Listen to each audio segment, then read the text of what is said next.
From firsthand experience, stories, news articles, and social media, we are reminded of the hardships the soldiers of America go through daily. Although important, that won't be what I'm talking about. Today, I will be discussing military children and the troubles they endure. I will discuss the three main issues that military children endure: pre-deployment, during deployment, and post-deployment of their parents.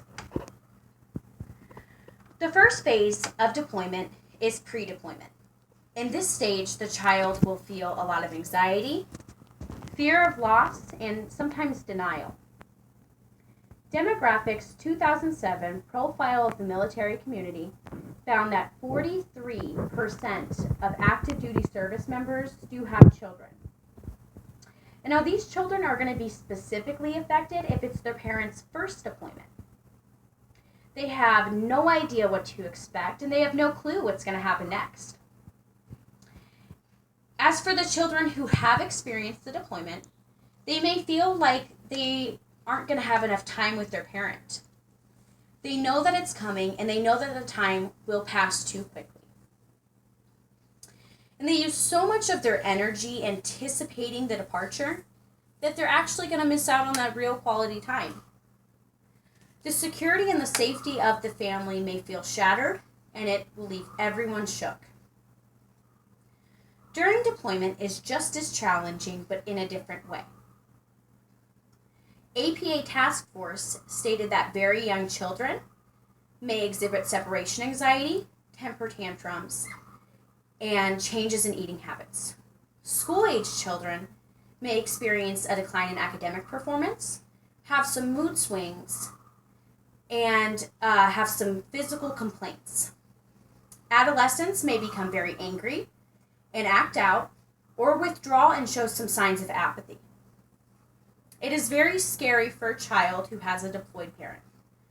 They spend a lot of time thinking about whether or not their parent is truly safe. They have birthdays, holidays, graduations, and all these important life events that they're always going to have this memory of their parent absent from. My father even missed my sister's birth because he was deployed. The Army is not like a regular job. They can't just ask for time off. Then, once the parent returns home, it can be very difficult for not only the soldier, who now has to adjust back into civilian life, but the family as well, who also has to learn how to adjust to all these new changes. When the parent is away, each family will create its own type of normal. And often they aren't prepared for what it will be like when the parent returns home. Also, many soldiers will return home with some sort of mental issue brought on by the traumas of war. The most common one would be post-traumatic stress disorder, often referred to as PTSD. You can read about post-traumatic stress disorder, but everyone experiences it differently.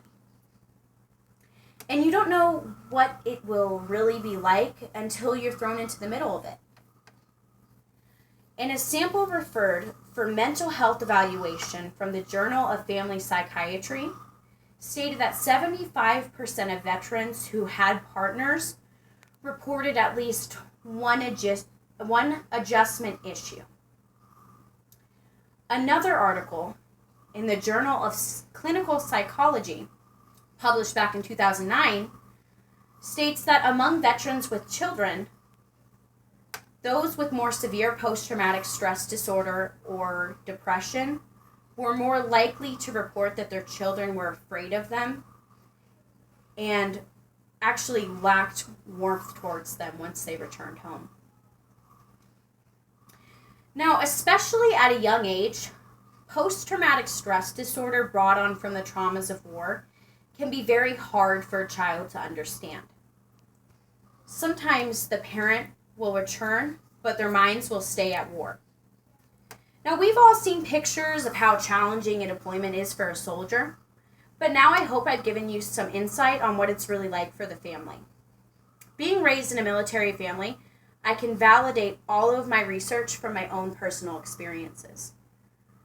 Military children endure troubles in all stages of their parents' deployment, pre-deployment, during deployment, and post-deployment.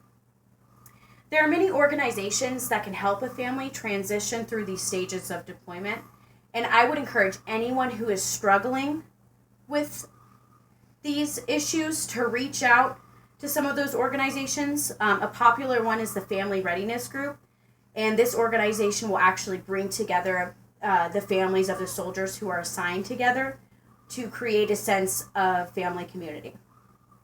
I want to thank all of you who took time out of your day to listen to my speech, and I hope everyone has a wonderful day.